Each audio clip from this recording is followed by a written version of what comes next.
क्या बात है ठाकुर साहब, आपके चेहरे की रौनक बता रही है कोई तो खास बात है। हाँ, खास बात तो है शैली। परसों मेरे पुराने दो दोस्त अपने परिवार के साथ यहाँ किसी शादी में आ रहे हैं। उन्हें आमंत्रित किया है। शादी के समारोह से लौटते हुए वो 2-4 दिन यहाँ रहकर आसपास की जगह घूमेंगे। और सबसे एक्साइटेड बात तो ये है कि जाने कब से शिकार पर नहीं गए हैं तो वो भी कर लेंगे। और जब मिल बैठेंगे चार यार तो पीना पिलाना तो होगा ही। ठाकुर यादवेंद्र सिंह अपनी पत्नी शैली से बोले।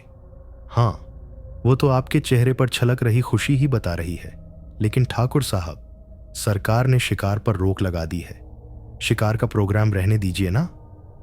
शैली ने कहा, अरे तुम चिंता मत करो, वो सब हो जाएगा।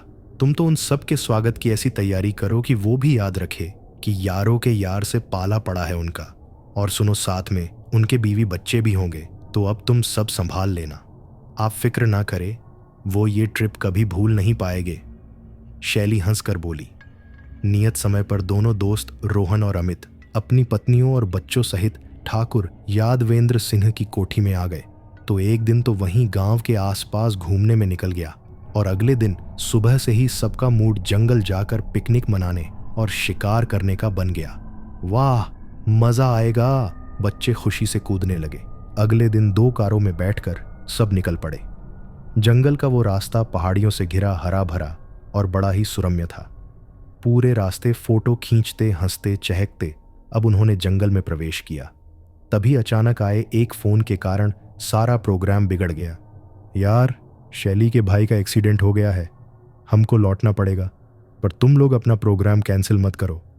अगर ज्यादा चोट नहीं आई होगी तो हम कोशिश करेंगे कि जल्द ही वापस आकर तुम्हें ज्वाइन कर लें। अरे कोई बात नहीं यार, तुम दोनों का वहां जाना ज्यादा इंपॉर्टेंट है। राम सिंह है ना, हमारे साथ रही शिकार करने की बात, तो वो कल देख लेंगे। हाँ साहब, आप दोनों निकलिए, साहब लोगों को मैं सब अच्छे से दिखा दूंगा, राम सिंह ने कहा।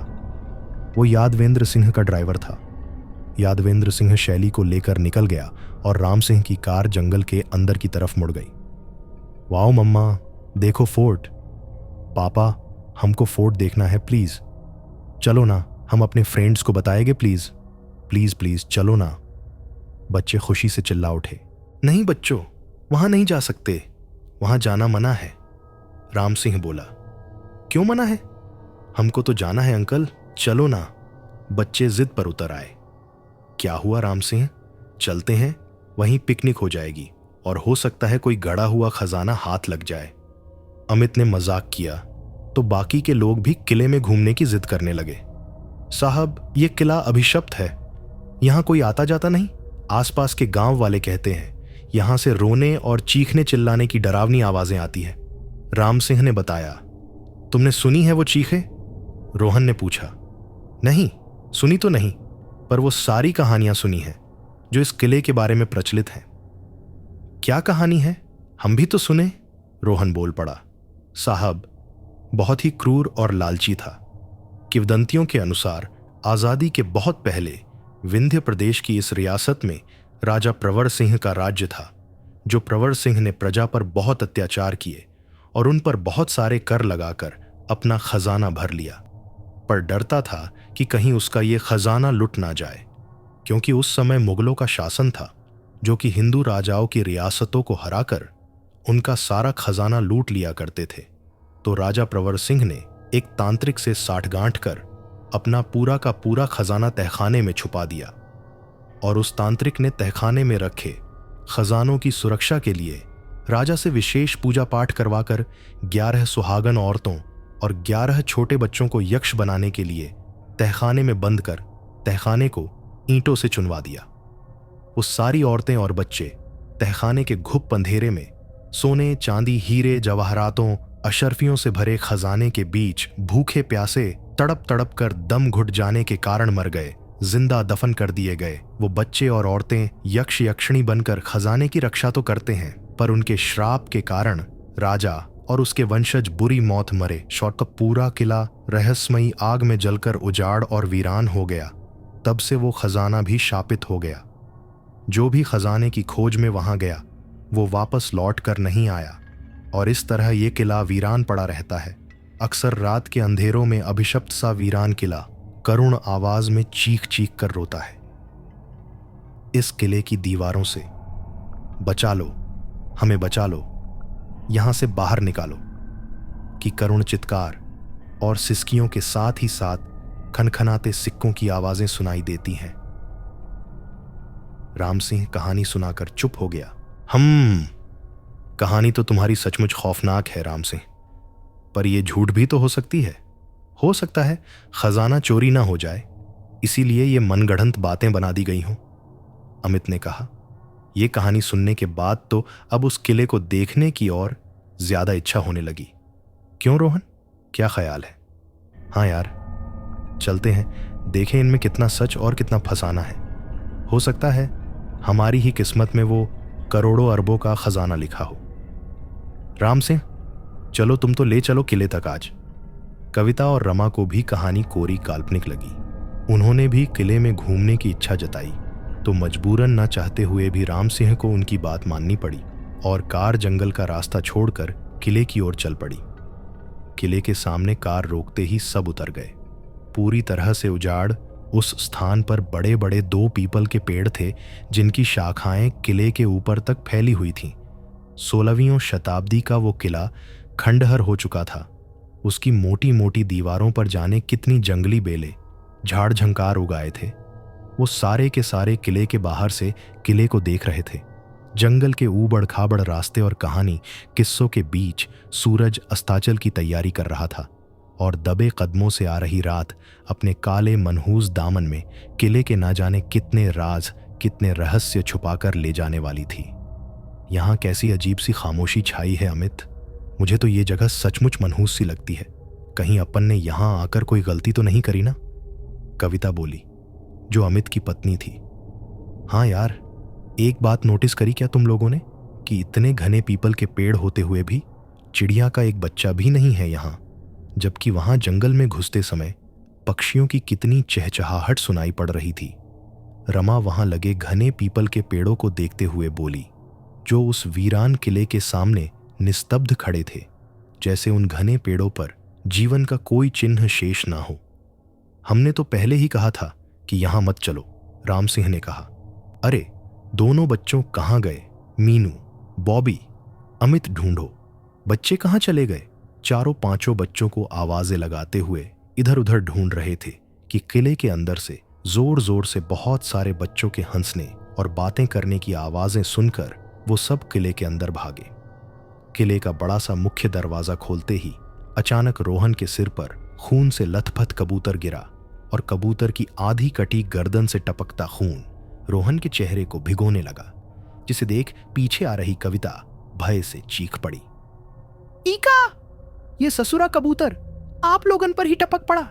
इस हादसे से वो संभल भी ना पाए थे कि खरखराती हुई एक आवाज सुनकर उनको झुरझुरी हो आई। अरे घबरावा ना, ये कबूतर तो हम मारे रहे, यही के पकाकर रतिया को ख्वाब ना हम लोगन। देखा तो एक अधेड़ उम्र का आदिवासी आदमी सामने खड़ा था।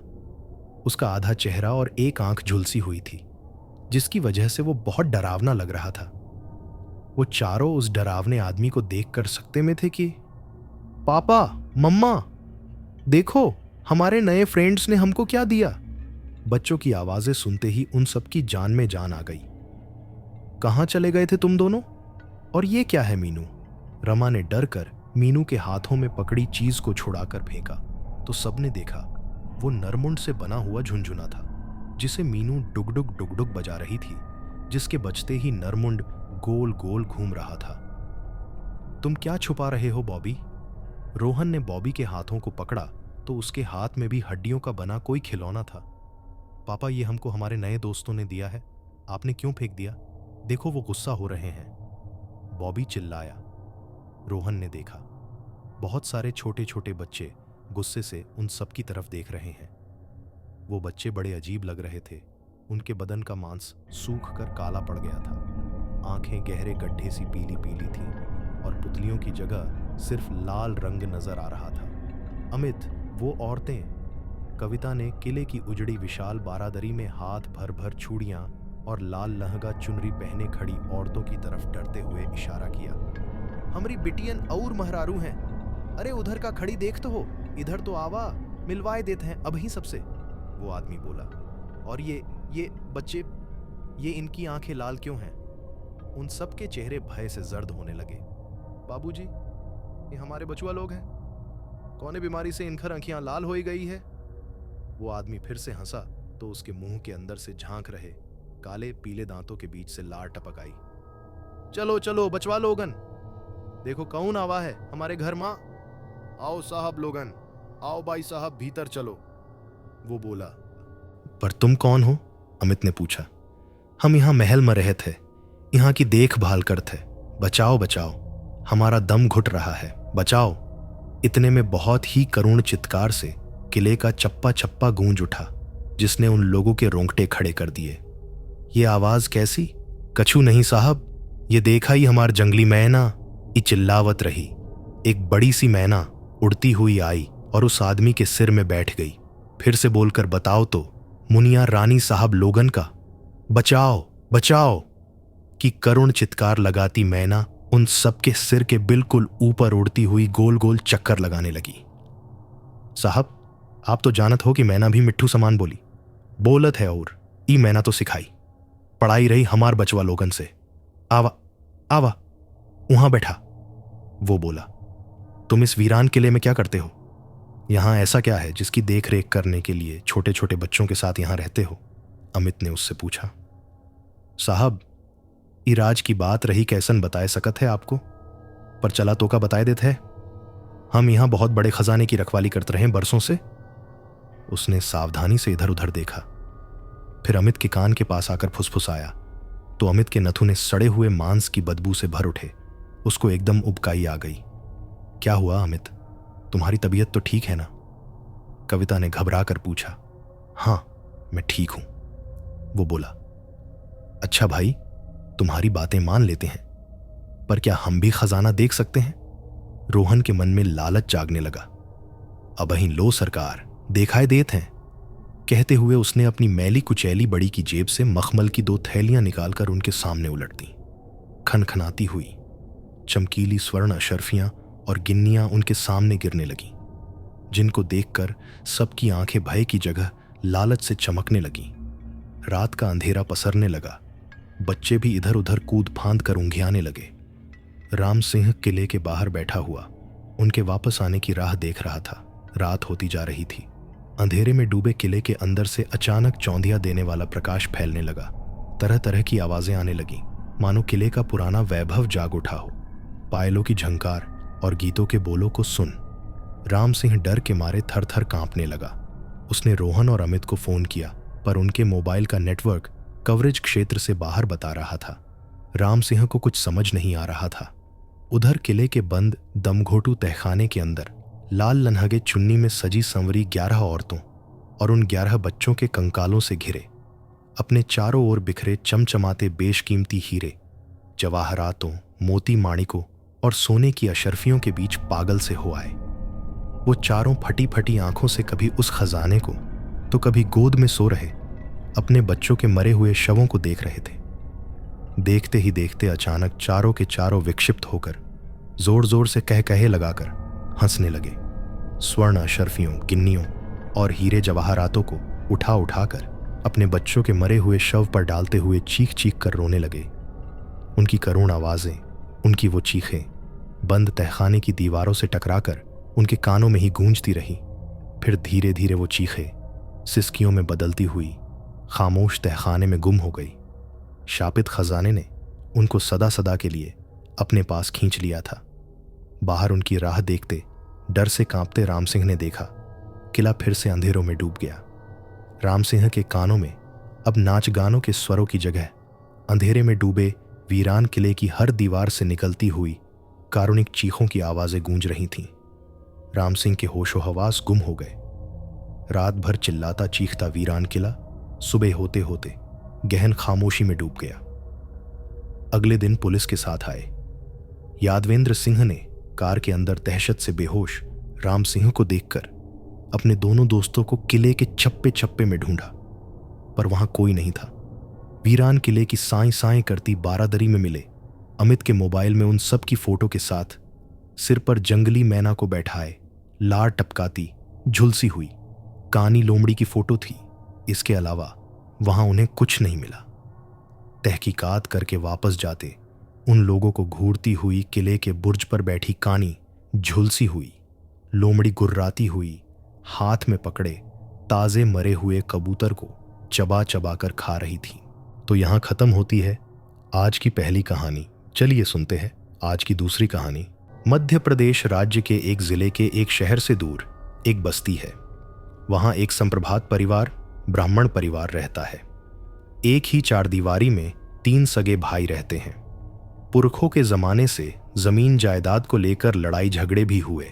जिस सज्जन की जमीन थी उसने अपनी सारी कमाई उस जमीन को खरीदने में लगा दी, मगर उस ब्राह्मण परिवार ने अपने पैसे के दम पर वो जमीन खुद खरीद ली, जिस वजह से वो सज्जन, जो कि एक पंडित था, वो अपना सब कुछ लूटा बैठा। उसकी 2 जवान बेटे और पंडित रोड में आ गया, बेघर गया। कहते हैं दुखी मन से कोई कुछ बोले तो वो वाणी लग जाती है। उस पंडित ने ब्राह्मण सज्जन को बोला कि मेरे को सड़क पर लाके तू भी खुश नहीं रहेगा, सर्वनाश होगा तेरा, भोगेगा तू। कुछ समय बाद ब्राह्मण परिवार अपने सह परिवार बड़ा आलीशान मकान बना के रहने लगे, तीनों भाइयों के साथ। लेकिन पंडित की वाणी खाली कैसे जाती? ब्राह्मण परिवार वैसे तो खुश थे, मगर एक बेटे के जन्म होने के लिए तरसते रहे। बहुत मन्नत मांगी, बेटे का जन्म हुआ, लेकिन नियति ने उस घर की किस्मत एक ऐसे मोड़ पर ला दी थी कि अगर नया सदस्य आता तो घर से एक सदस्य कम हो जाता। और यह सिलसिला अनवरत चल रहा है और चलता आ रहा है। सबसे बड़े भाई राम की संतान एक पुत्र सिद्धार्थ हुआ। जैसे ही पुत्र हुआ, उनका मंझला भाई शिव को उन्होंने हमेशा के लिए खो दिया। तब उन्होंने बाबा और साधु से सलाह मशवरा किया, और जब उन्होंने कुछ उपाय बताए और उनके घर पर आकर वास्तु देखी, तब बाबा ने उनको बोला, आपको पुत्र रत्न की प्राप्ति है, लेकिन बदले आपको अपना एक भाई खोना पड़ेगा। और उन्होंने उनकी बात मान ली और उन्होंने भाई के बदले में बेटे को चुना। जब यह बात राम के सबसे छोटे भाई को पता चली तो उसने अपने बड़े भाई को मना भी किया कि जब अनहोनी होनी है तो ऐसे नए पुत्र की क्या जरूरत जो अपने जन्म के साथ एक जीव को के जाले। पर बड़े भाई ने छोटे की बात नहीं मानी। तो फिर तो अनर्थ होना ही था, एक जीव के बदले में दूसरे जीव की जान लेना। कन्याएं इन सारे दोष से दूर थीं, सिर्फ पुत्रों पर नियति की मार थी। नियति ने उस घर की किस्मत कुछ ऐसी कर दी थी कि हर 6 वर्ष के अंतराल में एक जीव जाना ही है घर से, जिसे कोई भी नहीं बदल सकता और जो आज भी अनवरत जारी है। और वो असर सिर्फ पुत्र और भाई और पिता पर था। नियति ने उस घर की किस्मत कुछ ऐसी कर दी थी कि हर 6 वर्ष के अंतराल में एक जीव जाना ही है घर से, जिसे कोई भी नहीं बदल सकता और जो आज भी अनवरत जारी है। और वो असर सिर्फ पुत्र और भाई और पिता पर था। 1975 में बड़े भाई को पुत्र हुआ, मगर उसी साल उन्होंने अपने एक भाई शिव को खो दिया, जिसका खुद अपना परिवार 2 बेटे और 1 बेटी। शिव के गुजरने के 6 साल बाद उनके छोटे पुत्र सुदेश की असामान्य कारण से मौत हो गई। उसके बाद प्रत्यक्ष रूप से घर में असामान्य गतिविधियां शुरू हो गईं। किसी का साया दिखना, रात में अजीब अजीब सी आवाज आना। सुदेश के रूम में जाने से सबको डर लगता था। रात में दूसरे कमरे के दरवाजे पर दस्तक की आवाज, मगर आवाज देने और बाहर निकालकर देखने पर कोई भी वहां नहीं होता था। सबसे डरावनी रात तो दिवाली की रात गुजरी। रात को सब पूजा पाठ करके खाना खाकर अपने अपने कमरों में आराम कर रहे थे। इस चीज का झांत पहले से इसलिए राम ने सबको हिदायत दी थी कि कमरे से कोई बाहर ना निकले। जैसे जैसे रात गहराती गतिविधियां बढ़ती जाती, सुदेश के कमरे से किसी के चलने की आवाज आई और फिर सीढ़ी से नीचे उतरने की सबकी नींद खुल गई। फिर राम के कमरे का दरवाजा खटकने की आवाज आई। राम खुली आंखों से सब देख सुन रहे थे, मगर न वो उठे और न जवाब दिया। फिर सुदेश के बड़े भाई देवेश के दरवाजे पे दस्तक हुई। यह सिलसिला 3-4 घंटे चला। सबकी नींद उस दिन आंखों में ही बीत गई। अगले सुबह राम पुनः किसी बाबा तांत्रिक को लेकर आए और सारी बात बताई। तांत्रिक ने सब देखा और कहा, जितना जल्दी हो सके यह स्थान खाली कर दो। अकेले नहीं रहते, इस घर में तुम्हारे आने से पहले किसी और आगमन हो चुका है। यहाँ तांत्रिक ने बताया, पहले इस स्थान पे नागा बाबा रहते थे। उन्होंने स्थान छोड़ दिया, मगर वे साधु जन थे। नागा बाबा स्त्रियों से दूर रहते हैं, इसलिए कन्याएं दोष मुक्त हैं। क्योंकि तुम। तब राम ने कहा कि यह मकान तो मैंने बनवाया है, यह तो खाली जमीन थी। तांत्रिक, नागा बाबा यहां पे साधना करते थे। मकान तुमने बनवाया, लेकिन स्थान उनका है। वो तो छोड़ के जाएंगे नहीं, तुम्हें ही छोड़ना पड़ेगा। और अचानक से तांत्रिक ने बोला, और जैसी करनी वैसा भोगेगा पुत्र। यह सुनकर राम के होश उड़ गए। वो तांत्रिक से बोला, बाबा ये क्या बोल रहे हैं तांत्रिक? किसी ब्राह्मण का श्राप लिए हो, सर्वनाश होगा। तांत्रिक ने कहा, किसी ब्राह्मण का श्राप लिए हो, सर्वनाश होगा तेरा। यह दोष सिर्फ उसी परिवार पर नहीं था, बल्कि उस जमीन से मिले पैसे का जो भी इस्तेमाल करता वो भी परेशान रहता। राम के पिताजी सिद्धार्थ के दादा दो थे। राम के पिताजी प्रभात छोटे थे और सबसे बड़े थे सुदर्शन।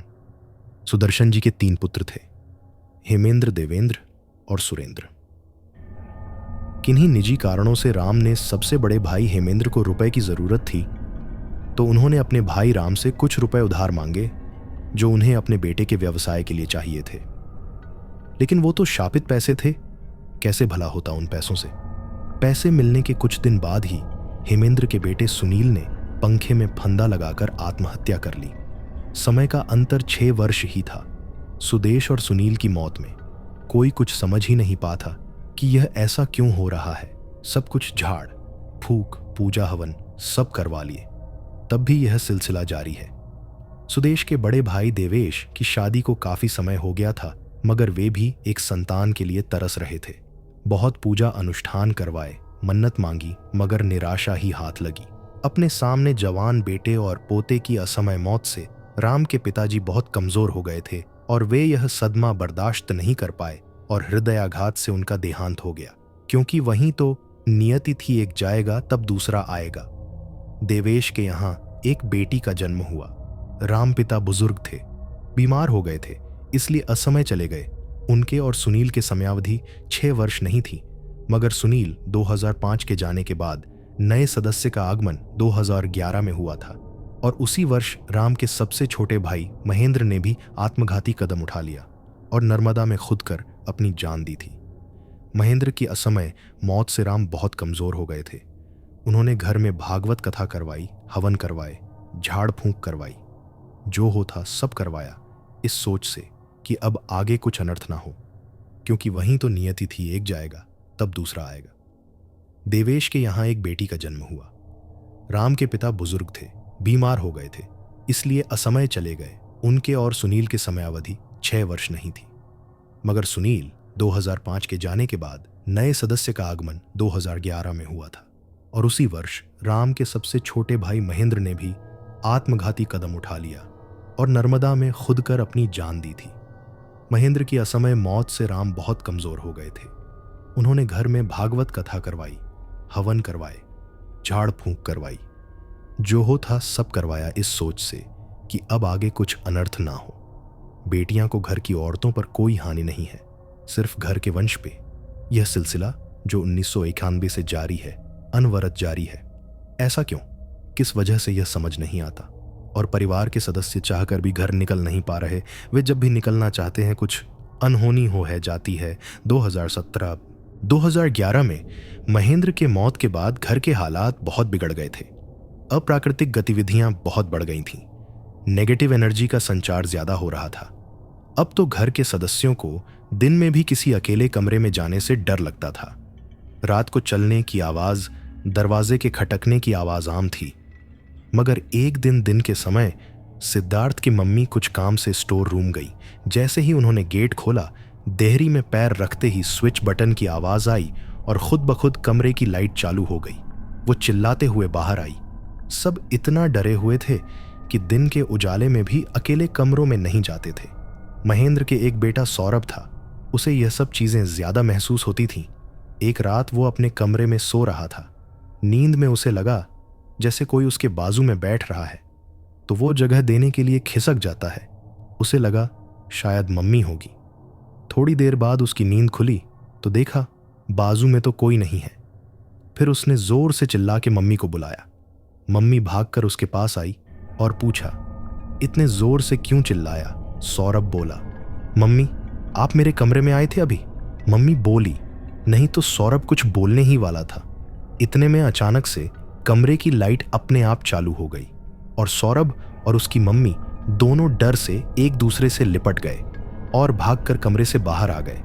किसी का साया दिखना, किसी के होने का एहसास, दरवाजे से किसी के झांकते हुए देखना, अब रोज का सिलसिला हो गया था। असर तो सिर्फ घर वालों पे था, मगर एहसास तो सबको होता था कि घर में कुछ है। 2 दिन के लिए घर में कोई मेहमान आया हुआ था, तो रात्रि में सोने के लिए अलग कमरे में गए और कमरा ऐसा था, एक के पीछे एक। तो सोते समय उन्होंने पहले आगे वाले कमरे का गेट लगाया, फिर पीछे वाले कमरे का। आगे वाला कमरा बरामदा था, वो पीछे वाले कमरे में सो रहे थे।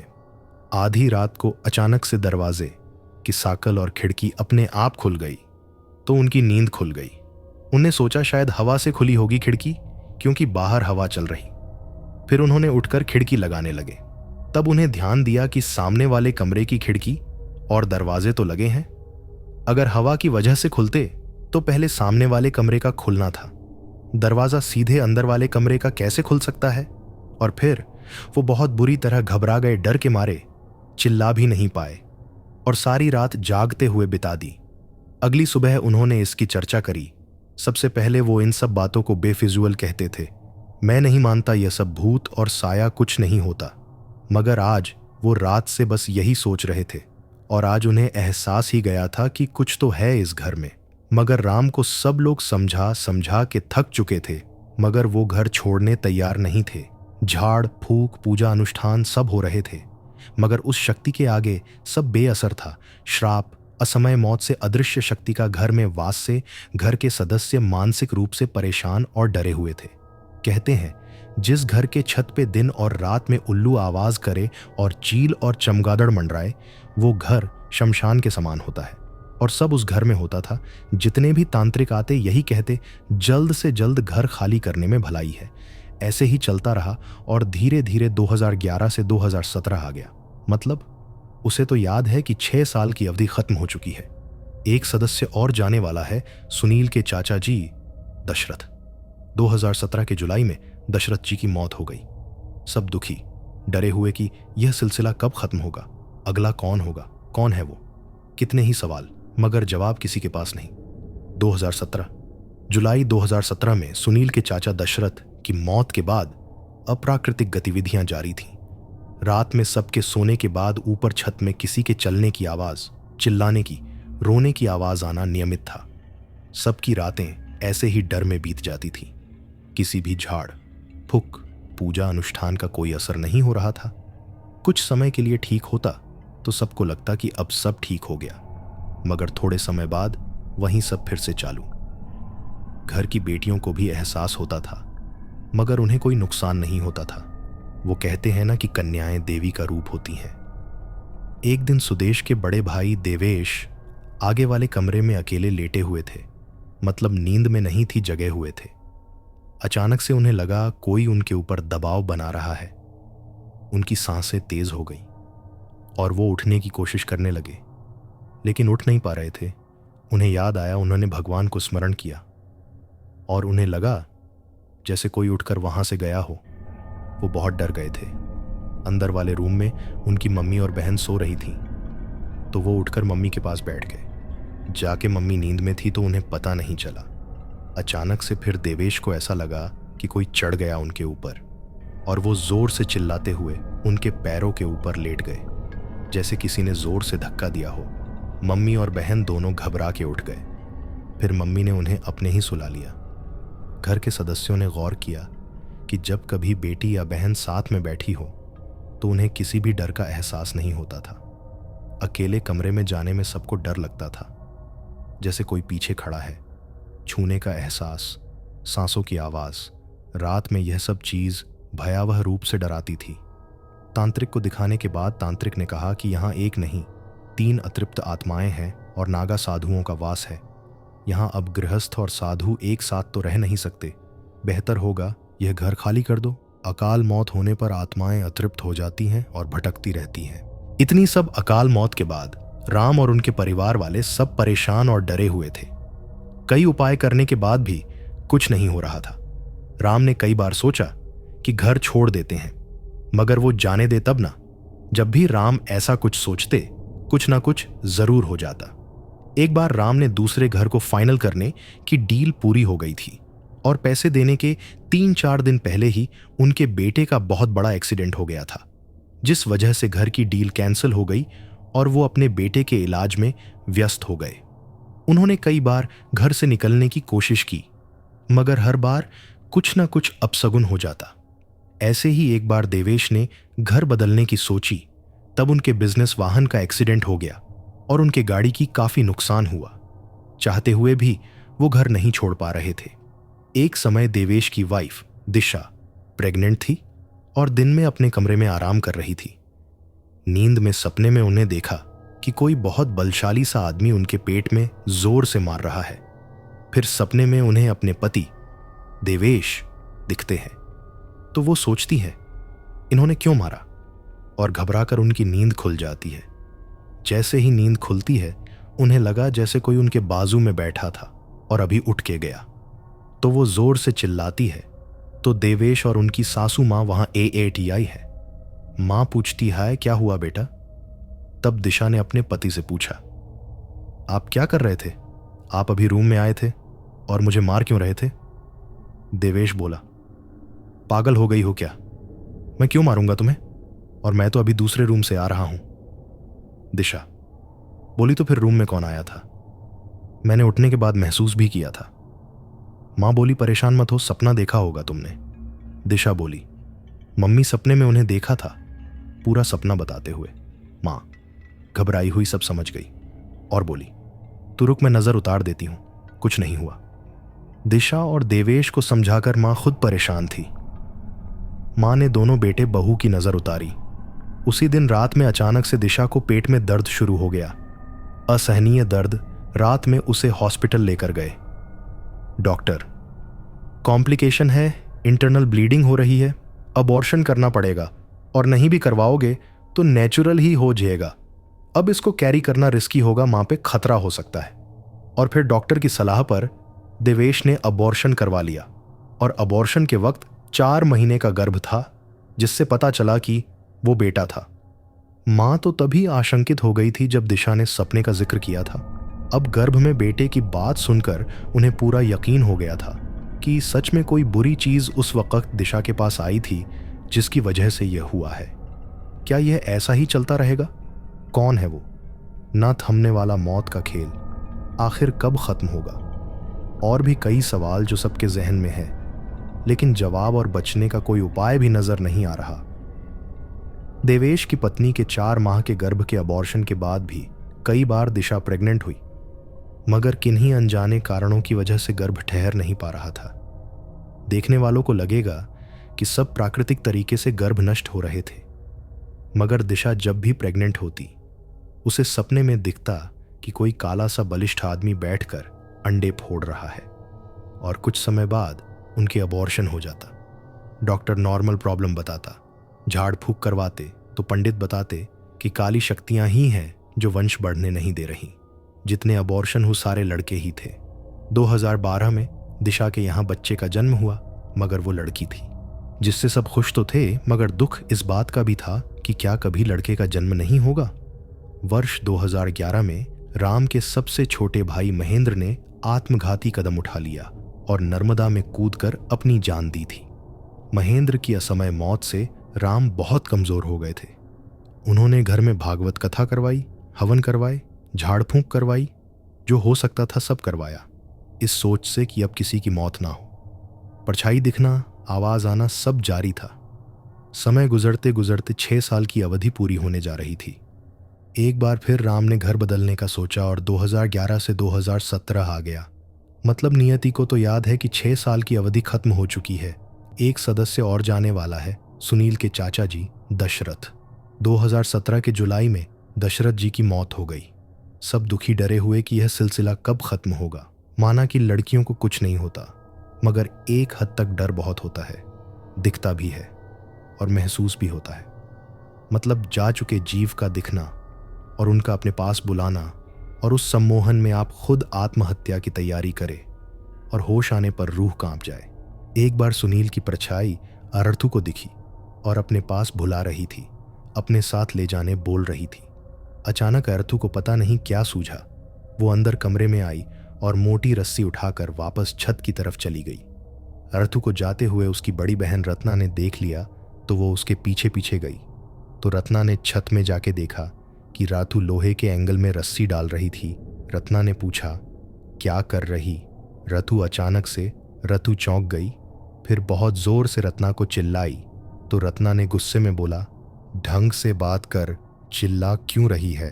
तो आरतू ने फिर जोर से चिल्लाया। अब रत्ना ने गुस्से में एक चांटा मार दिया। तब रतु के होश आया और वो जोर जोर से चिल्ला के रोने लगी। रत्ना के पूछने पर बताया कि मैं आत्महत्या करके सुनील भैया के पास जा रही थी, वो बुला रहे थे मुझे। और फिर वो माँ और बहन से लिपट कर रोने लगी। सुनील की मौत के बाद एक दिन परी को पता नहीं क्या सूझा और उसने ब्लेड उठाई और बाथरूम में चली गई। बाहर वाले कमरे में उसके पापा महेंद्र बैठे हुए थे। परी बहुत देर से अंदर थी। अंदर से कोई आवाज भी नहीं आ रही थी, ना पानी ना किसी चीज की। थोड़ी ज्यादा देर होने पर परी के पापा ने परी को आवाज दी। तो पहले तो परी ने कोई जवाब नहीं दिया। फिर बहुत देर तक जोर से आवाज देने के बाद, परी दरवाजा खोलो, क्या कर रही हो? परी बाहर आकर बोली, कुछ नहीं पापा। पापा बोले क्या कर रही थी?